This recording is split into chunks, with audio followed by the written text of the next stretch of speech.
And we are back with some minor 5-second tech issues. Welcome to Epic. I am Anton Glans and I'm here with Iñaki or Good Ignaki. night. Good Iñaki, night. Iñaki, you did it. You say it right the first time. Don't Nice. screw it up. Don't screw it up. Yeah, we stated already. We will butcher everyone's name, including our own names. We are Yes, Swinglish American stuff here. How very are cool. you, Iñaki? Very Hi. good, very good. Yep. Nice. Yeah, I So just I just hope that this time the baby respects the time of the stream. Hopefully. yeah. So for those who doesn't know, Iñaki is the only player so far who has played out all his 4 matches in this pod. You are currently on 5 points, meaning you have played 2 draws, because this is the draw pod. Yes, I have, and well, I don't know. These things happens. I've been saying it before, and you know it, Anton. We had the discussions that I just hate sensei dividing a scroll rack. Yeah, it takes some time, and Yes. we might get to see some scroll racking today, right? Maybe. Do you think so? Yeah, this is what's coming up. We have Niels, the initiator of Epic himself, Mr. Dolphin, Hmm. versus Giamma, who just crushed Jens earlier. So we have dolphin versus cow. Yeah, exactly. And if I'm not completely off, I would assume Gianmarco will pick Form of Downji because this is what he likes to play. This is his brew. This is his spice. What do you say? Um, I think that both decks can have like kind of a game versus Niels' decks. But I can say that goblins it can be a bit unstable versus like explosive enchantress start, right? So I Yeah, think that he'll go on the form of Angie also because I would say that the matchup versus Stiflenot is very favored, like with all that removal. So yeah, I really think that he'll take form of the Angie as well. yeah. And Mr. Niels, he has gotten the opportunity at least to play Oath Enchantress. So yeah, why wouldn't he? I think that he'll take that. Basically, like first of all, because he has not played it, and I think that he really wants that, and it's a solid deck. But also because of what I just said, right? Like if I were Nails, I would say like I will never risk Stifle Nut versus Form of the Angie Exactly. if I Exactly. have the other option. Yeah. So this will be a draw, obviously, for anyone who just joined. This will be a long game. And Hoip in chat. This is Moomin in on my shirt. So a lot of Finn love here. Yeah. For So those. if you ask me, I think this for me it's either a draw, no second agendas here, and or Niels taking down like all the wins because this means like we all have all the points to Niels and everyone else is without points, which is like a perfect scenario for me. Yeah. Yeah. The pod is quite open. Let's just put it that way. I mean, still Alberto is even. I don't know about tie breaks, but he could also join everyone on 5 points. Basically, everyone could end up Yeah. on 5 points. Yes, that would be epic. Yeah. But I don't know. Should we ask Gordon to put on the actual first deck to see what we're Yeah, going let's go. for? Yeah. Form can kill quickly, says Engine Chatter. Yeah, okay. If you say so. It's your tech with Jamma. Well, if undisrupted, I think he can. Yeah, and also like we were saying not only all the removal, but packing all those 8 orange hand effects are completely devastating against Stifled. Yeah, Yeah. absolutely. Yeah. So we got this one right. Do you want to explain anything else? What does this deck do for anyone who's not like super into it? Well, basically, I can tell you based on my experience, what this deck does is can really like sustain the game and go distance and like play a long kind of resources matchup, attrition matchup. He's basically like heavy on disruption, Mm. like the rest is therapy, and then as I said, like the 8 chan effects are completely devastating versus any combo or any deck that wants to hold hands or whole card in hand or something like that. And then it's also packing shitloads of removal. It's like the rock with a combo out, kind of. So yeah. But he only has 2 win cons basically. I mean, he can do beatdown with Academy Rector, but that happens. So he relies heavily on to turn in himself into a dragon and deal 5 damage Yes. each turn. Yeah. And he can't even hardcast it, but I mean, he has scroll rack. Yeah. Yeah. Exactly. So should we see what Nils is gonna choose for poison? Let's see Enchantress. I think so too.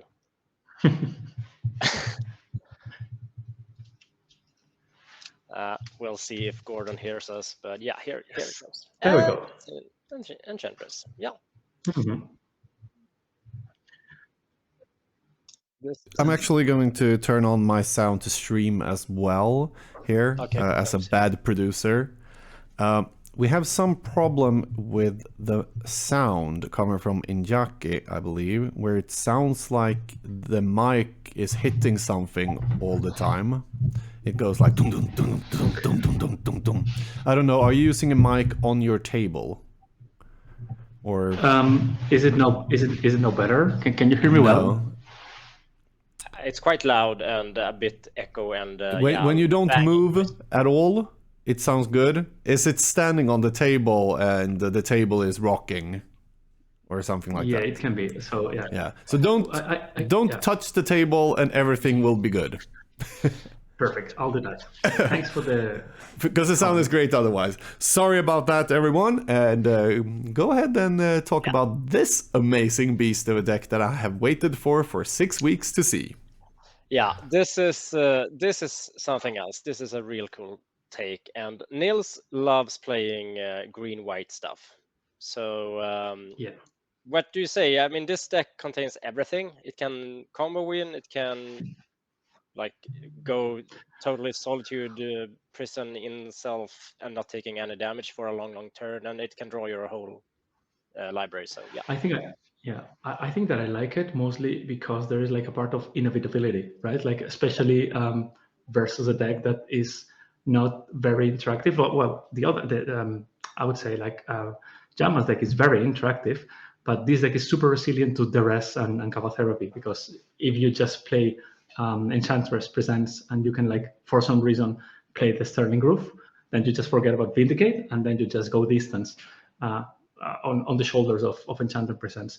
I don't see Enchantress, Aripokan Enchantress being like the major offender that it is normally, just because he packs the Innocent Bloods and they're like very good for controlling that. And also Oath looks like a little bit of a dead card in this first matchup, because I mean you will play the Rector with a sack outlet anyway, right? Yeah. But otherwise, I think that he can play like a kind of slower pace, but very solid. Yeah, I mean, he doesn't rely on Oath at all. It just happens to be good with Replenish if the opponent controls a creature. So yeah, he only packs 2 of them. So I think like what's more interesting is the 2 Seal of Cleansings. For sure, he plays Vindicates Giamma. So, but yeah, those might buy him some like inevitability to just win if he can destroy the dragon. I mean, yes, but and also you have the worship. If for some reason you manage to like have Opalescence in play, also, right? Like if you have Opalescence and worship, you're kind of like indestructible. Yeah. I mean, it will take a lot of time, and it will be another draw. Yeah, I mean, like obviously this deck could also go fast if it finds like Pandemonium, Problem Burst on turn 4. It could happen, but yeah, I also think this will be a grindy game, and both players are kind of like cautious, patient players. Yes. So yeah, it will be a fun night of Magic. Since the last match took like 10 minutes, or it felt like. So yeah. So players are getting ready, but took some time for Nils to jump in. He had some kids to put to bed, so we could talk some more epic here during the time. Remind me, Injaki, when you played Nils, what did you play against? So my matchup was Grotok versus Terravor. Yeah, that's right. Yeah. Yeah. And yeah, basically it went time, just because all these kind of, I mean, Terror, at least the build that Niels is playing, which is very different from the build that Manus, for instance, is playing regularly. And he plays a lot of removal and a lot of recursion, and he's like, that's basically like the worst thing that can happen to Growthog, right? Like having a deck that has access to a lot of removal to continuously remove your very few threats. So yeah, he kind of managed to grind out like the first game and won it on the spot, like at the end of the game. Yeah. And then the second one was kind of easier handled by me. But then the third one was basically 5 minutes. So we drew and we said like, okay, I don't have a 5 minutes hand. Do you have a 5 minutes hand? No, I don't. So let's save some time here. Yeah, that's a good call. It is different to play with a clock, for sure. Yes. And I mean, we're not gonna do any intentional draws in Epic for anyone wondering. We will of course play like true sportsmen, but yeah, sometimes seeing 5 minutes of just draw go, yeah, we won't do that. So yeah, I mean, I think it's also like meaningless for the like the audience, like for the players and for the audience. What's the purpose if you know that it's not gonna end anywhere? So just save the time and and do some chit chatting, which is also part of the experience, right? Absolutely, for sure. So we'll see here after Niels and Jama, it's Alberto versus Niels. So Alberto will play his last match tonight, and if he wins against Niels, he's on 5 points. If Niels wins against Jama, Jama is on 5 points, and Niels is on 4 points. Yeah, so it's a tight group. I'm rooting for Niels all the time. Yeah.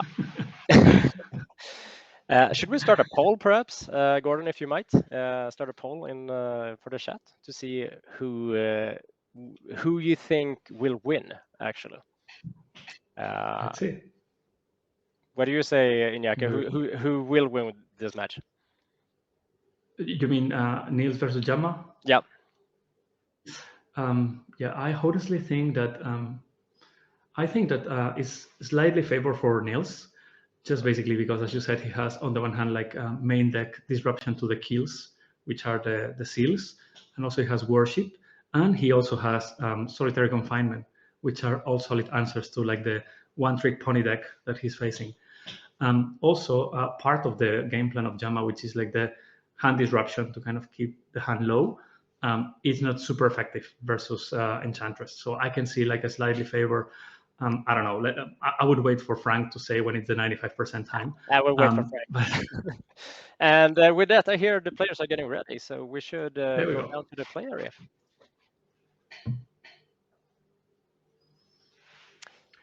And we have a lovely playmat against no playmat at all. But a nice setup. We see, yeah, Niels is mulligan, has mulligan, right? He's on 6, the dice. And it's also... Gemma's mulligan to 5. Yeah. So, okay. Yeah. So this was the start that he never had against me and would have been like backbreaking versus my deck. When I played versus Jama, the first and the rest. Oh. Okay, what do we have here? I mean, you take the Seal of Cleansing here, right? Just... I think so. But this is a super risky hand. What do you think, Anton, about like this keep from Niels? Yeah, I kind of agree. It's a risky hand because Elephant Grass doesn't do anything, and he kind of relies on Seal of Cleansing there to just have a response to like Phyrexian Arena or something. Yeah, I mean, yeah, you can make the point of like if they got discarded, you have like 3 replenish, right? But I think that I'd rather like have like alive cards in my hand, cards that I can play, than my end game solutions. And here comes the therapy. Yeah. So what would you take here? Here, Oath, I don't think so. I would take like the other one, the red one, the winds. There were the winds, yeah. Yeah, I don't see Oath being that necessary, but yeah. Okay, he drew a land at least. We have a match. What about the Vindicate now? I mean, Angie is in chat here, so he might be right. He stated this can be a fast deck. So, but wait, Jama is it turn 2 for Jama, or did he? I think he just passed and Yeah, failed the land drop. yeah, he failed the white land drop. Okay. Yes. And here's the second Okay. seal. Okay. Yeah, good draw. Yeah, not the best ever, but can be useful. Yeah. But still, like this looks bad. But if Niels top decks and Argothian Enchantress, like okay, he's back into it. And if Giamma has a Phyrexian Arena, he would have been back into it. But now there's a seal on the board. So yeah. But what do you think it's remaining in Giamma's hand? Because of course he kept the 5/4 duress and double land. That I think that's a keeper. Yeah. I mean, since it plays 8 shunt effects, there's probably 1 shunt effect in his hand. Yes. But Abeyance, he can just always basically cycle. Yeah. Because it's Do you remember the Turbo Abeyance, the Turbo Abeyance deck that was a thing back in the day? That I think it was created by Brian Weisman. Have you ever played against that deck? It just felt miserable.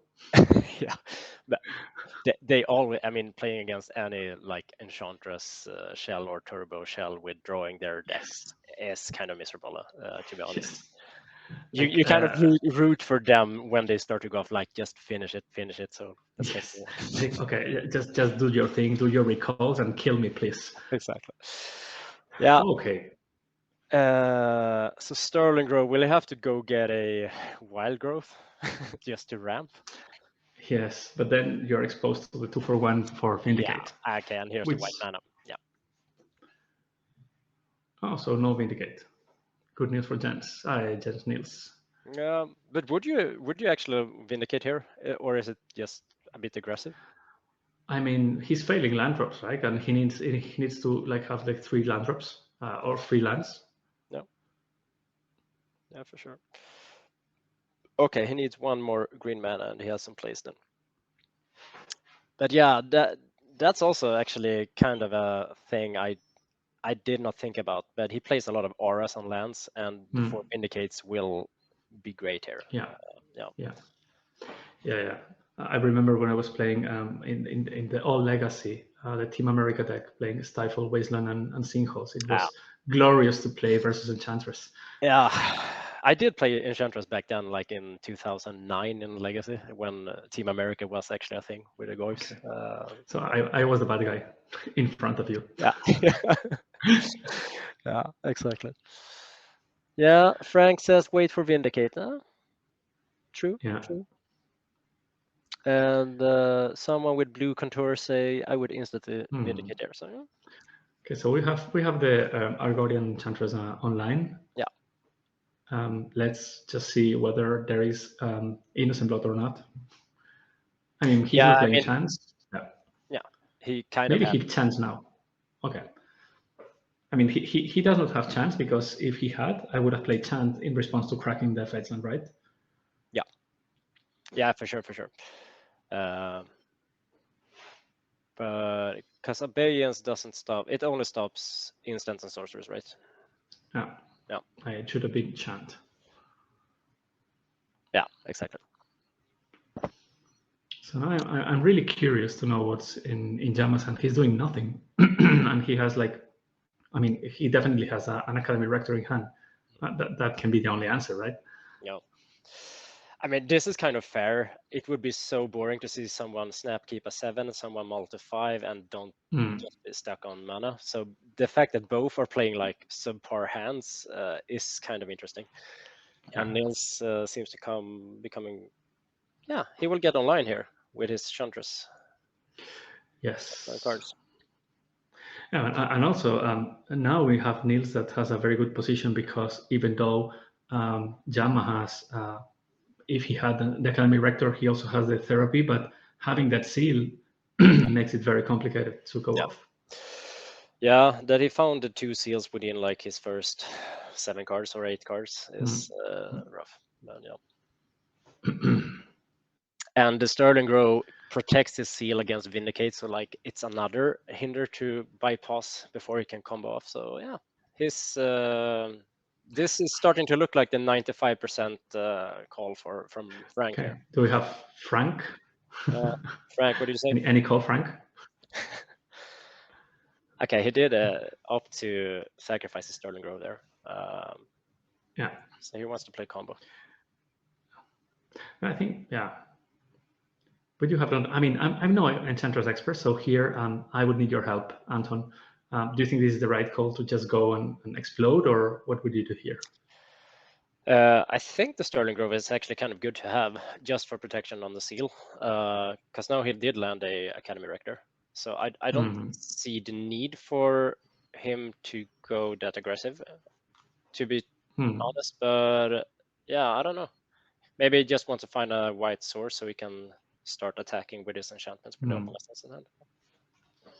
Yeah, yeah. Because Jamma, the weird thing here is Jamma can't Cabal Therapy him.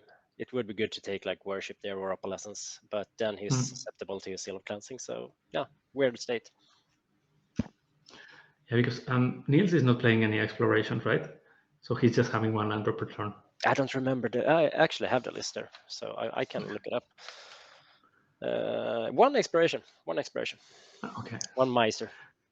Okay, he did have a second Sterling. Okay, now I go with Slay-J. 95.65% win rate for Niels. Plus -1. Yeah. The confidence interval, always important. No, exactly. Yeah, if people doesn't know, Iñaki, he is into numbers. A little bit. A little bit. Yes. Did you have a PhD in statistics, or what was your? No. I'm a mathematician, and I have an MSc on modeling, on data modeling. Yeah, just right. That's right. Numbers guy. Yes, definitely numbers guy. The number guy. Yeah. But we also have another numbers guy on the screen. We have Niels, who's also a mathematician and also works on data. Yeah. So, a soulmate. Yeah, it's funny. I think a lot of Magic players like numbers overall. Like yes, the nerdy type of person. What about you? What about you on numbers? How is your relationship with numbers? So. I mean, I'm into research myself, but more medicine field. So yeah, Okay. not the big data, but I do statistics, of course. Okay, biostatistics. Yeah, exactly. So, Okay, I'm not sold on Frank Karsten. I'm not like I'm play 61 cards from time to time. That's pretty. I know. Okay, that's a good answer. So we don't need to speak more about numbers and focus on the game, because yeah, exactly. This is getting interesting. I mean, now we have the second vector. But like, yeah, he has worship. He has opalescence. No, he can't attack it. Yeah, right. It's flying creatures only that can attack. So he can't go that route. Yeah, but I mean, he doesn't need to attack, right? As long as he can maintain the opalescence and the worship on board. Yeah. What is he gonna do? Like 3,000 turns to kill all the enchantment with the form of the dragon? Yeah. But he cannot, because there is like the Sterling Grove. Exactly. Well, maybe he can start killing the Sterling Grove. Yeah, but like that's a reason to not actually sacrifice the first Sterling Grove, because if he has 2 Sterling Groves, he's fully protected. He can't lose from there. Yeah. And does he still have the replenish in his hand? Yeah. No. Duress happened. Yeah. Okay. Yeah, but he's playing 3 replenish, and if he has like the 2 extra draws per enchantment, he will easily find like either replenish or one of the other 2. So he has like 4 outs, which are 2 replenish and 2 Sterling Groves. Yeah.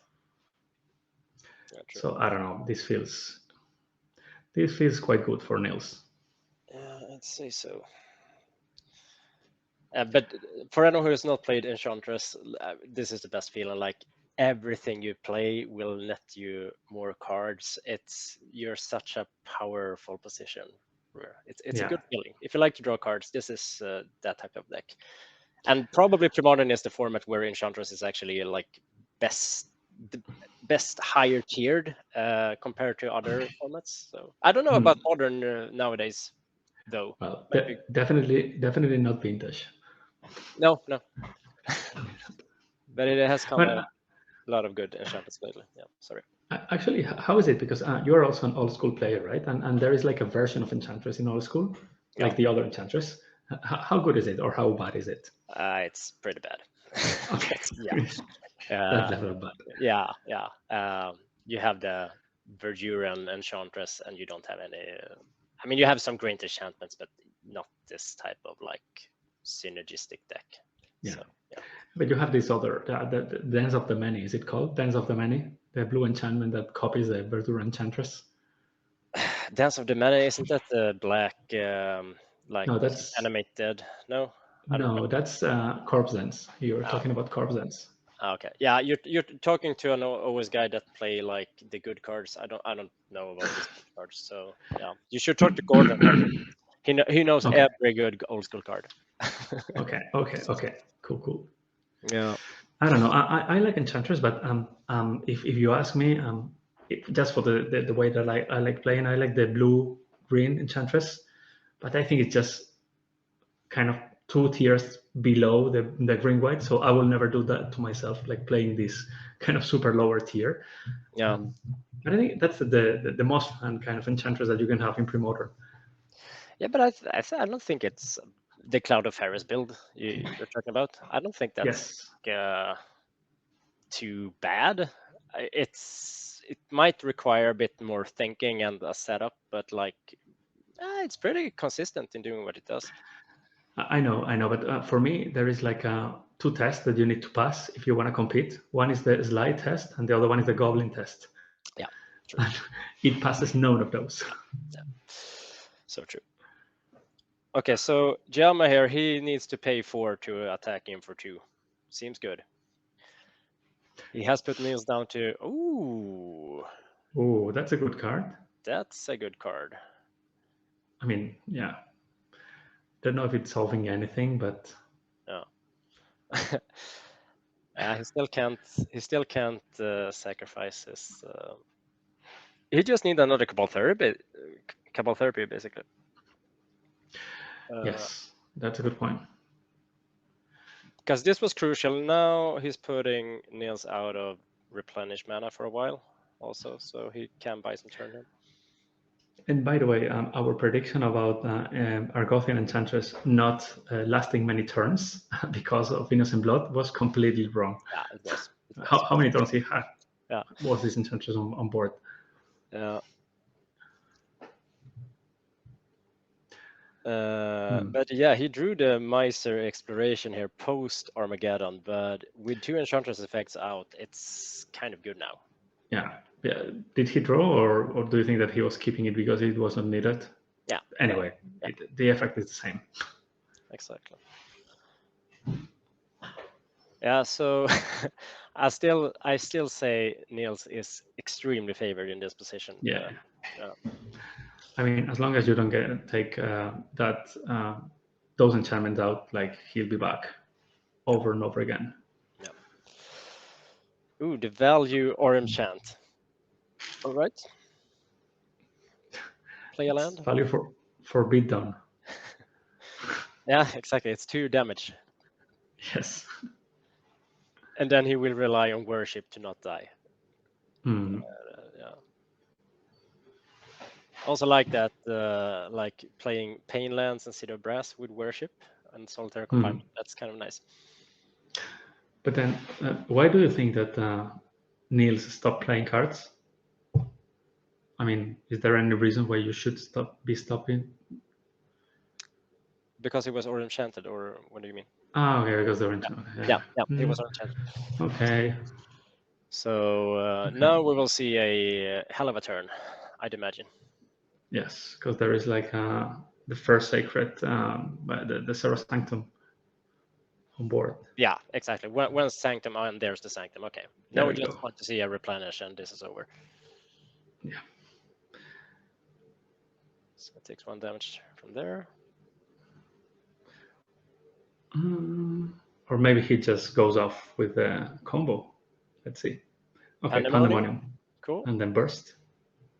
Let's see Burst. Yeah, Valerio, you said it. First drawing 2 cards.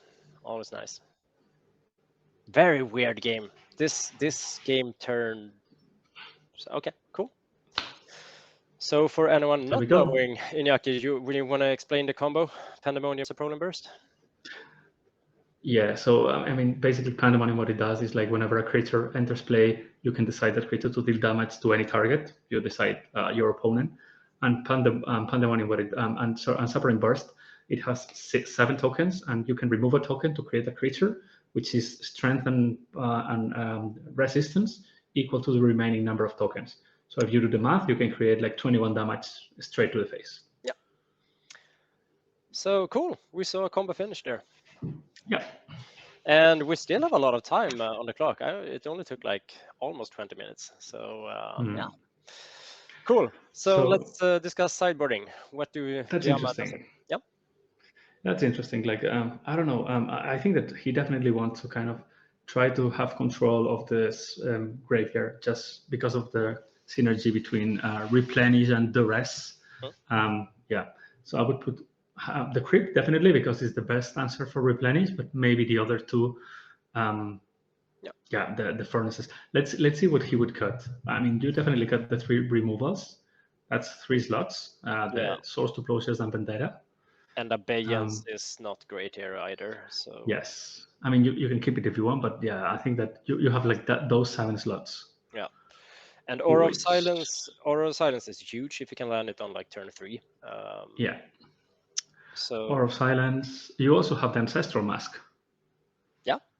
Which stops the Ivory Mask. Yeah, sorry, the Ivory Mask. Yeah. So you get Shroud. So 1, 2, 3. So we have the mask, the aura, the 2 tutors, I guess. So you just find the silver bullets.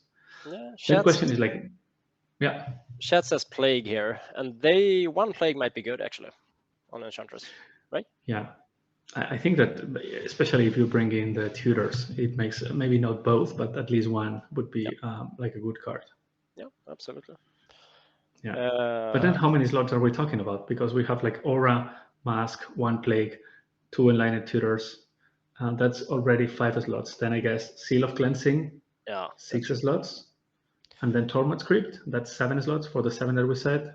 So then you have 3 removals, 1 Innocent Blood perhaps, and like 3 Abeyance. Okay, then you can add a Phyrex and Furnace, yes. Yeah, so yeah. Should we look at Niels' deck as well? Let's see Niels. Both tutors from Frank here, yeah. I kind of agree. Okay, Carpet of Flowers is not good. Seal of Fire is not good. No. Sylvan Library is good. It's decent, yeah. Definitely, because you have like life as a resource here. Yeah, and yeah, the Seal and Aura of Silence here as well is very strong. So yeah, then again, what would you cut here? I would cut like the Oaths. Yeah. I would cut also the Winds of War, most likely, because you don't need that many win conditions, and this is kind of a weak one versus this deck. Yeah, I think Elephant's Grass just can go out all 4. They are basically useless here. They will. Yeah. So he has some slots already. Yeah. Okay.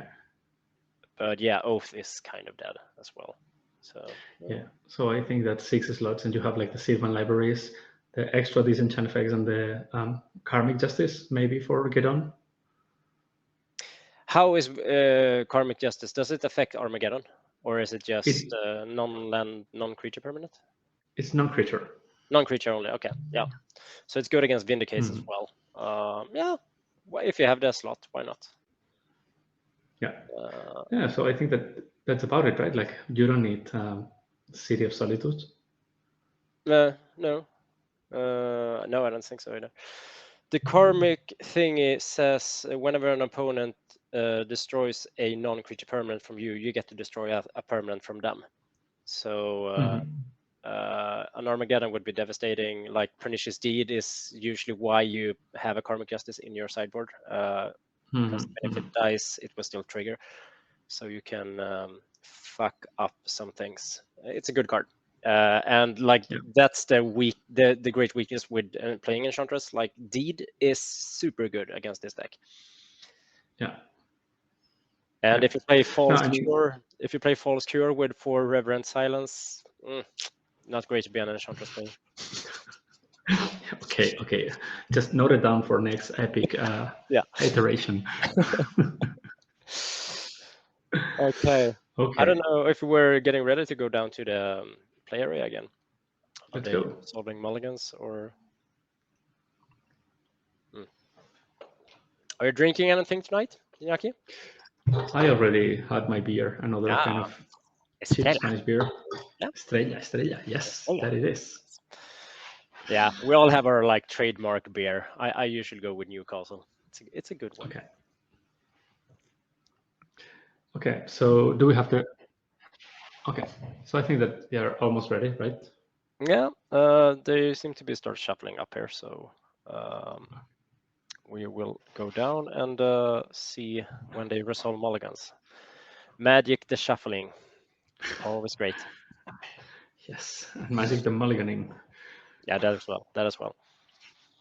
That obviously happened last. Yeah, very interesting first game. Like keeping that 6 from Nils, one lander, but yeah, sometimes you just have to believe. I think that there was a valid point of like keeping the one lander because like Niels knew that this was kind of a grindy game. So the more cards you have, the more possibilities to kind of start the engine going, I guess. Yeah. But yeah. So I don't know about the mulliganing. What do you think, Anton? Do you think that we are like in the best version of the mulligan in the history of Magic? Because we've gone through many changes. Is the London mulligan like the best one, or which one do you like the most? I kind of like the mulligan. I feel like I don't have the data on it, but I feel like with the London mulligan rule, there's less losses from the player who mulligans. So the rationale has been like they changed the mulligan rule because they see data that the player who does mulligan to 6 or 5, the winning record from them are so low compared to those who keep 7. And I imagine the London mulligan rule is helping out a lot there. What do you say? I think so. I think so, and I think it also helps to avoid weird situations like when we had back then in the Tolarian era, where you just had like this 4-lander deck, and you can mulligan until you find your land. That was super stupid. I'll just go mulligan for my necro, my ritual necro, or something like that, right? Yeah. So yeah, this is much more fair, and it can also like allow you to like combo decks have an out if they mulligan. Yeah, I mean, it has for sure helped some. Like, so one classic deck is in Vintage. You play Dredge or Bazaar of Baghdad-based decks. You just mulligan to the Bazaar, and the London mulligan rule. Yeah, it really helps out. Yeah. Someone says here, think the London mulligan rule is perfect for the older formats, not so much for newer. Why is that? No. Well, I don't know. So you got to name Enchantress, Argothian Enchantress here, right? Unless you don't, unless you have an answer, you would definitely do that, right? No. Let's see what he writes in chat here. Sorry, Nils kept to 7 and Yama Mold to 6 here, by the way. Okay. So nothing relevant. Cabal to Enchantress. We don't know what Enchantress. I'd say probably Argothian Enchantress. Yes. I guess that people call Enchantress to the creature and presence to the enchantment, kind of. Yeah. It's a mouthful. Enchantress's presence. So I usually say Enchantress presence, but I probably correct way to say is Enchantress's presence. We can ask Hoip. We have Hoip over there, right? Yeah, exactly. So yeah, the PSS guys will come in here later for next match, Hoip and Flint. So that will be cool. It's a very good surprise. Yeah. Yeah, yeah. We kind of needed to include them since we stole their concept. So yeah. Yes. Or let's blame Nils and Jens. We gladly accepted the terms. Okay, what do we have here?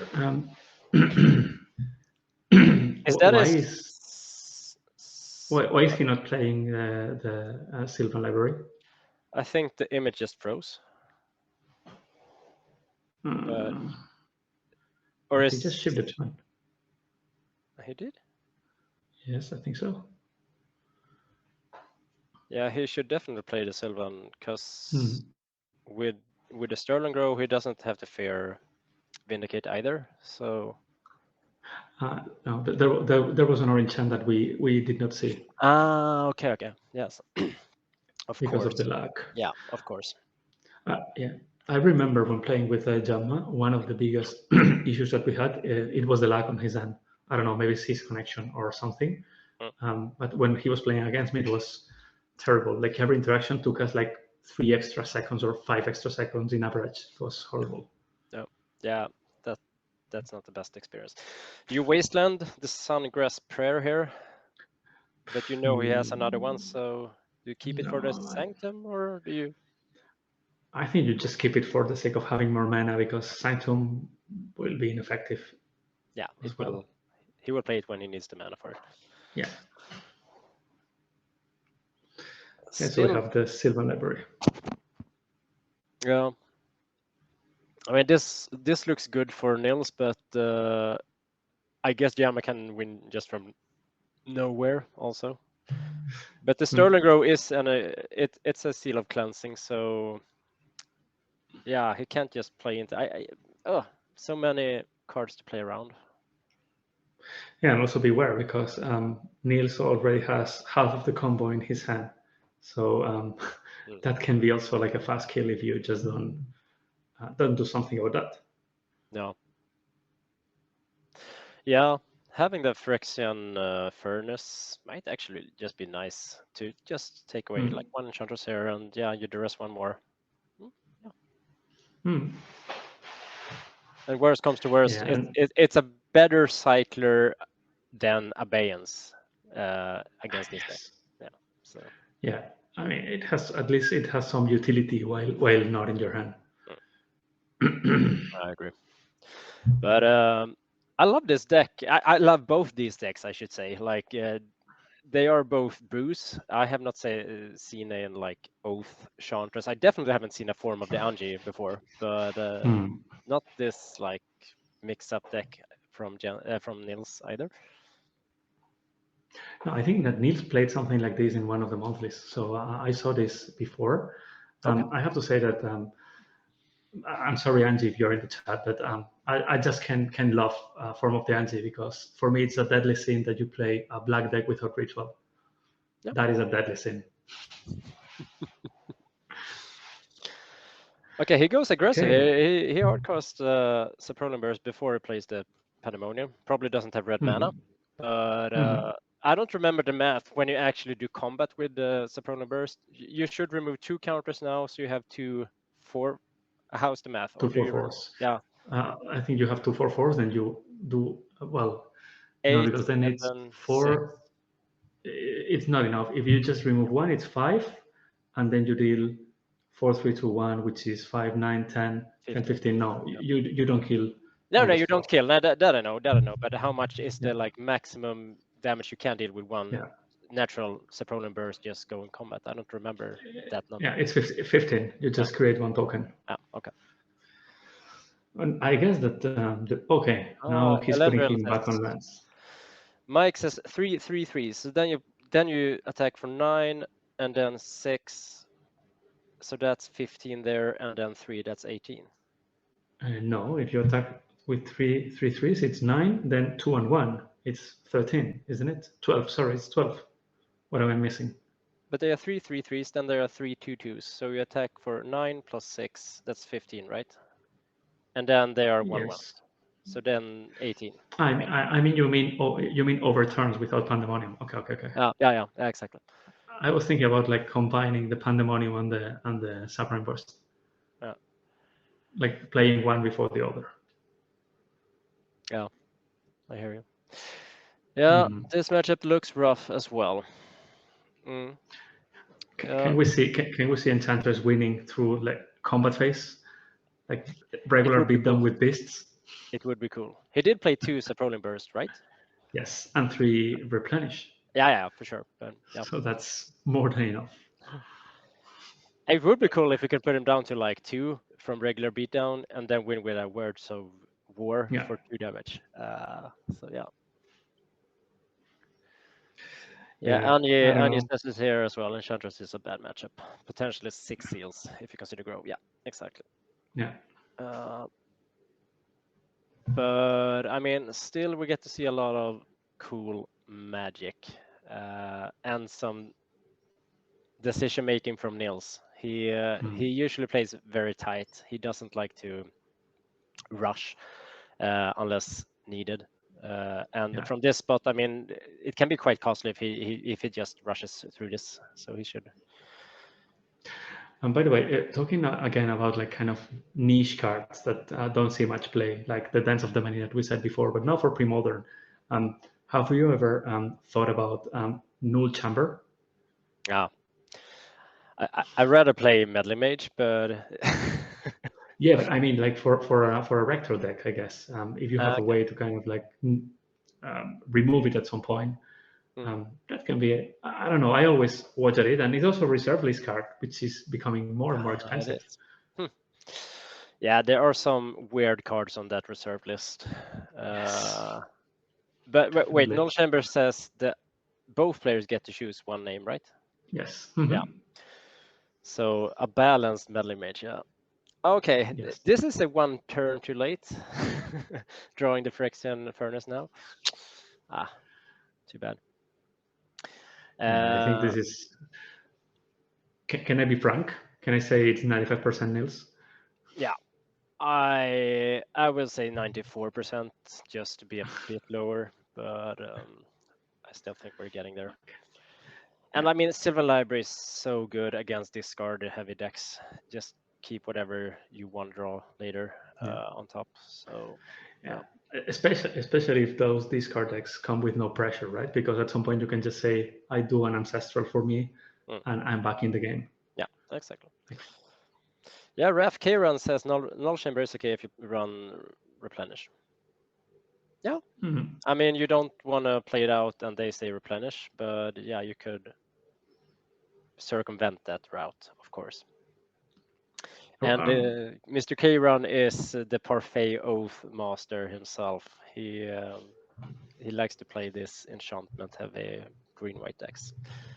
Yes. And from my understanding, you have done it for like 30 years, basically. 20 years. Yeah, this is a beer. Thanks for reminding me, Pietro. We have a nice image here. Yeah, this is what I was asking. Like, is it just me or is it like Jama's screen? It seems to be Jama's screen. It's on me as well. So it's very artistic. He had 3 lands and a Phyrexian Furnace, from what we saw. Okay. But this is Neil's turn, so we get to see some live action. Okay, he had 4 lands. And he countered that Furnace. So he played it as an abeyance, basically. Yeah. Okay, now we have also live motion here. So yeah, Gem is back. I think Gordon has been complaining about Italy's internet, but then he always compares it to UK, and yeah, UK is seemingly the worst internet in Europe. So no UK Is it players. UK? Yeah, according to Gordon, I have no data on this. Okay. Okay. Yeah. I don't know if Angie says that this matchup is very bad, and I guess that Jama is kind of the co-founder of the deck or co-creator of the deck. Would you have chosen this just because you like the deck, or?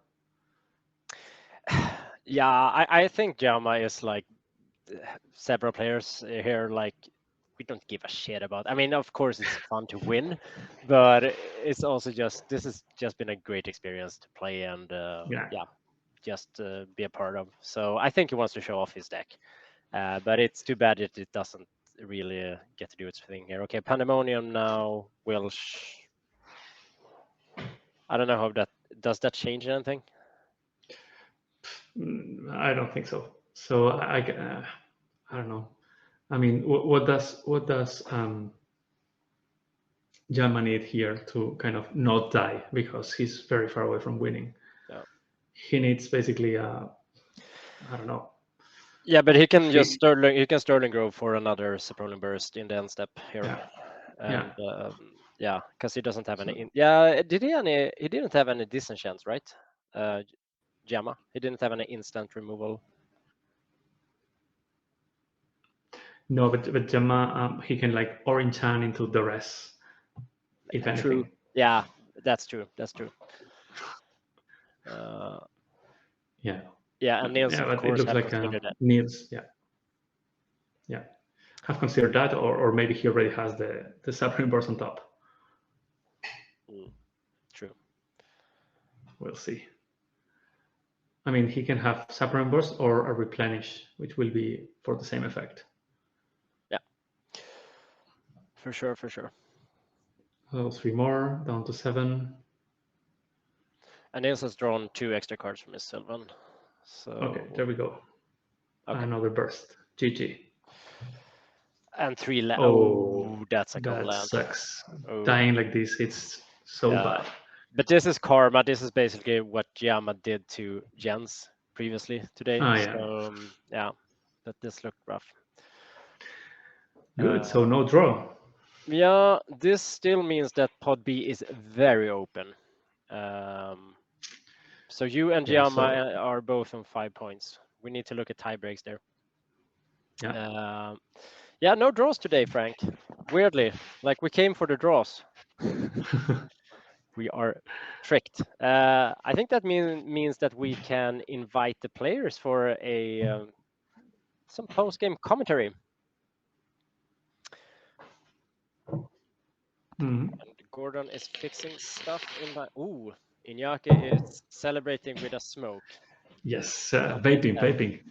No smoking any longer. Vaping. Good for you. Good for you, sir. Yeah. And boss Nils. Yeah, Nils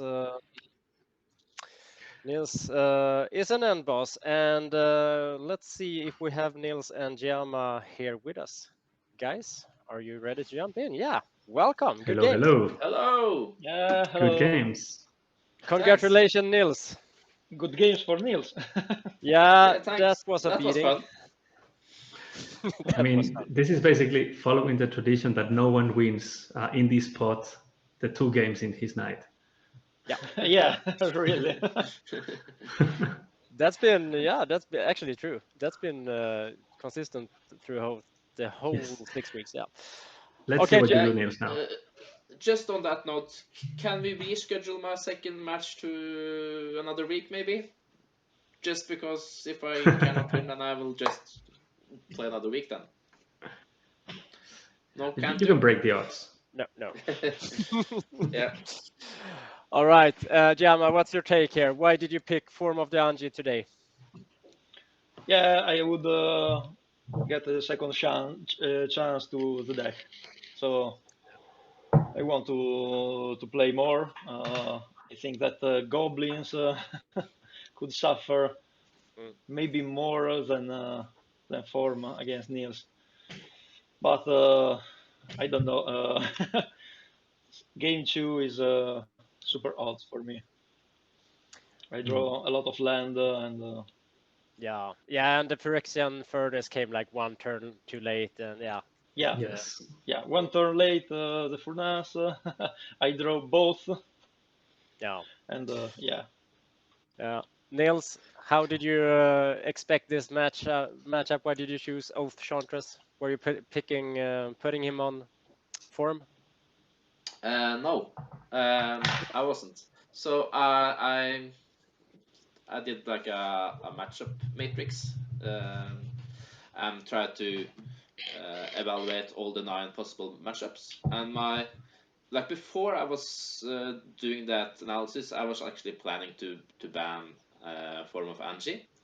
But then I realized that I think the Enchantress matchup against Angie is better than I initially thought. Just because the Enchantress Trojan is strong and after seeing the Angie deck, I think it was not as fast as I expected. It's a more grindy deck than I initially thought. So that was my thinking, and I actually that also heavily influenced my mulligan decision in game 1, because I thought if I'm playing against form of Anshi, the fastest skill is on like a rector on turn 4, sack it to Cabal Therapy, and then 4 additional turns with form of the dragon. So I have 8 total turns, which means I have 7 draw steps. Yeah. While against goblins can potentially kill me turn 3, so I thought that I should look for a hand that is good against goblins and just expect him to play goblins. And if it don't, then at least I will get some draw steps to draw into something, which actually happened in game 1. I didn't have anything, but then I drew into something. Yeah, game 1 that is. Sorry, Iñaki, go ahead. Yeah, so no, that was actually interesting, because in game 1, I mean, if and that's even more interesting now that you say that you were keeping a hand thinking on goblins. So you kept a 1 lander with a non-basic land, and the only answer to kind of the goblins, it was elephant grass. So that was great. interesting. Yeah. So my calculation there, but it was not based on actually the elephant grass. It was more based on druids. And I was thinking I had 20 remaining lands in my deck. I have 4 wild growths. That's 24 sources I can get 2 mana from turn 2, which is almost 50% of the deck, which again gives me over 2 draw steps before I need my second land. That's approximately 75% chance of drawing my second source. And I also had the worship in hand. So if I actually get the enchantress in play and get the 4 mana to worship, then it just kills goblins. So I figured it's better to just take those odds than trying to mull down to 5, I thought. So Okay. That was the reason for that. Interesting. Yeah, we were happy that like both had kind of subpar hands in game 1, because that actually turned it into a game. Because Yama, you really ripped his hand apart there, but you didn't draw any white lands and stuck yourself on mana there. So yeah. Yeah. And they keep a 5. I mull to 5 the game 1. So I'm forced to keep this hand. I don't want to go to 4. Yeah, no, for sure. That was also basically my reason not to go to 5, because that 5 card hand is basically a forced keep, and I felt like my 6 at least had the possibility to be good against goblins, and if he was not playing goblins and playing from the Anchi, then I just want to have as much cards as possible, because he will just take my cards with this card anyway. Yeah. And you kind of found your second Seal of Cleansing right post Duress and Cabal Therapy, which is kind of a good safety net to have. So Yama could never play his Academy Rector right into it. So yeah. Yeah. Then we were wondering also. We were discussing with Anton about the moment that you had Enchantress and Sterling Group, that you sacked it out in game 1 and go for Enchantress Presence. Because we were saying that actually Sterling Group is one of the premium cards against him, right? Because you're protecting yourself against Vindicate, and you were having in your hand Worship. Why did you decide to kind of sack it and rush your game while it doesn't really look like needed?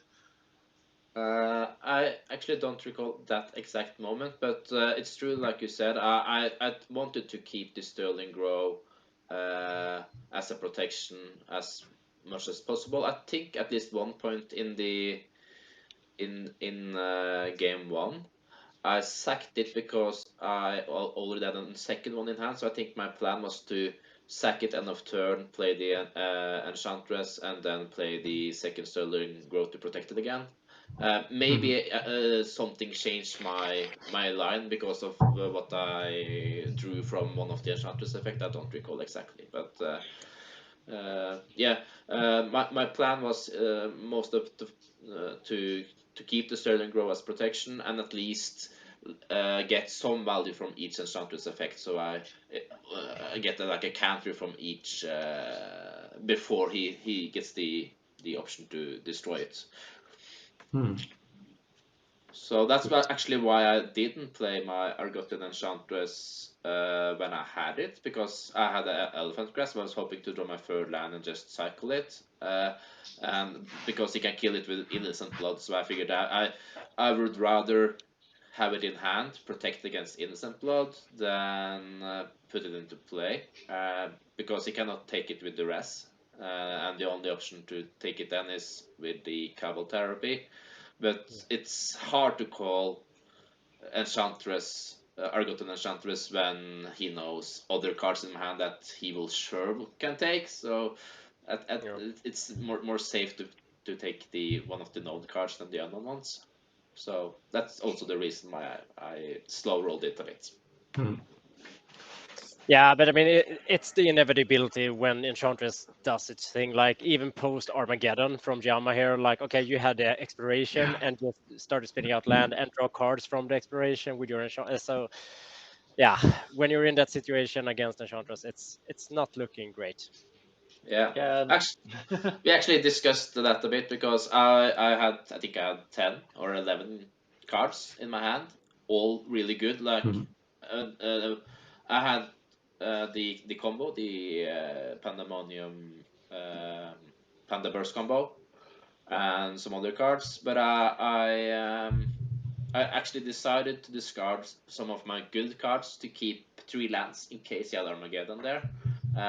Just like a safety net. So I kept City of Brass and Brushland and the Sungrass Prairie as like a backup net in case of the Armageddon, which I was really happy I did. Oh, well, good read, good read. Jama, how did you sideboard here? Against Niels, I put in the Seal of Cleansing and the Hour of Silence for sure, and the 2 Enlightened Tutor, the Phyrexian Furnace, and 1 Plague. Yeah, okay. So, and no Thermal Crypt? No Thermal Crypt? No Thermal Crypt.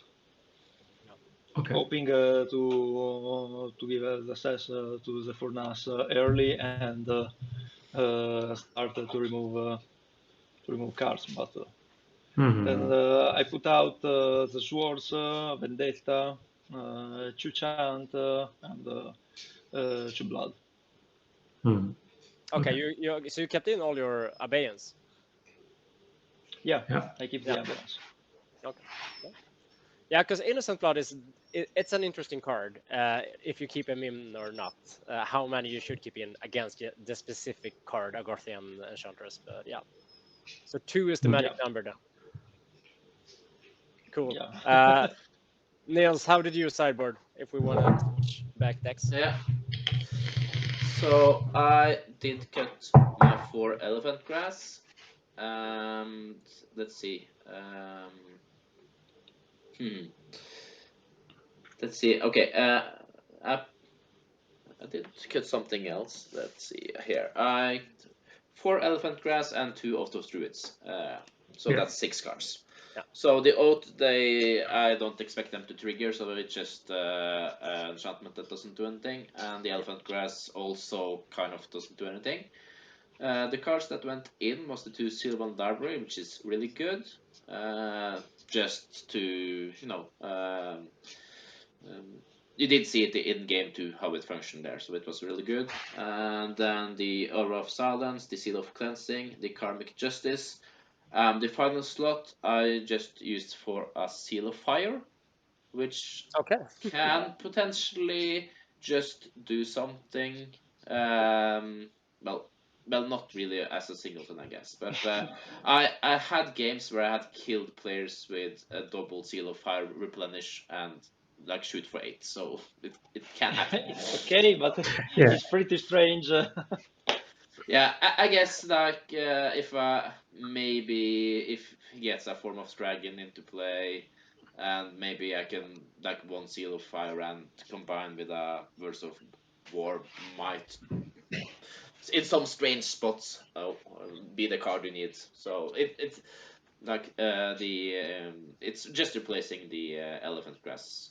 But also really I think it would be to sure, have like a good density of 1 mana cost enchantments also, so you can keep your engine going, right? So it's good that it's a CMC one. Yeah, it's a bit bad that it's red, but I figured it was worth the risk, basically. So yeah. But we need to establish a thing here, because we calculated the math otherwise, and Mike Arnold also stated a thing. What when you have one Surprolling Burst, you play it naturally, and the opponent doesn't have anything out. Like Giamma only had lands. You went for 1 token instead of 3. Yeah, the most damage output is 2 actually, but I just wanted to keep it on board as long as possible, so I went for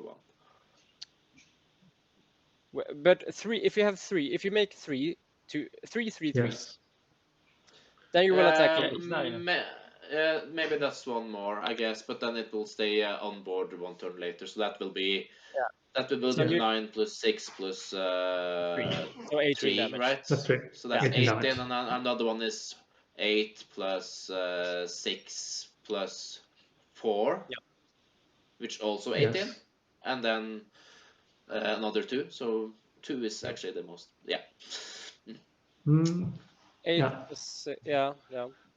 All right, because Seal of Fire is interesting there. Like if you can deal up to like 18 damage from combat damage and just kill him off with a Seal of Fire, then would be sweet to see.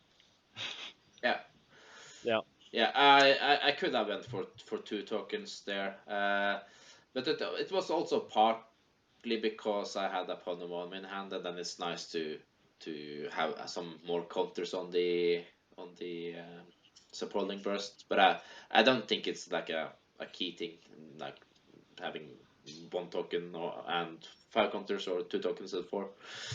It's I needed some additional damage anyways. Yeah, cool games. Glad we got to see Form twice this epic season. And Ultra Ultras is also a really cool deck. So this was a spicy matchup. We're gonna set up for the last game. Niels, you will keep playing. You will play against Alberto. So we should just make a little bit of summation here. Like Inaki, you're at 5 points. Giamma, you're at 5 points. Niels, you're at 4 points. And Alberto is at 2 points. So if Alberto wins there, he's at 5, and Niels loses and he wins against like everyone can end up at 5 points basically. Yeah. So let me know, Niels. All my strength is with you. You need to win all the games. Oh, okay. Okay, I figured if Alberto wins and my match against Jens ends in a draw, then it will be 5 points for all 5 players and a 5-way draw. So that option is still on the table. But Jens stated earlier he will crush you, Niels. His words in the chat. Yeah. Yeah. So, he's very angry with me. So yeah. Thanks, guys. It's been a pleasure. Giamma, Iñaki, we will, and myself, will throw ourselves out. We will put on 2 Americans, Mr. Hoyp and Mr. Flint, those who are kind of responsible why we're here in combination with Nils.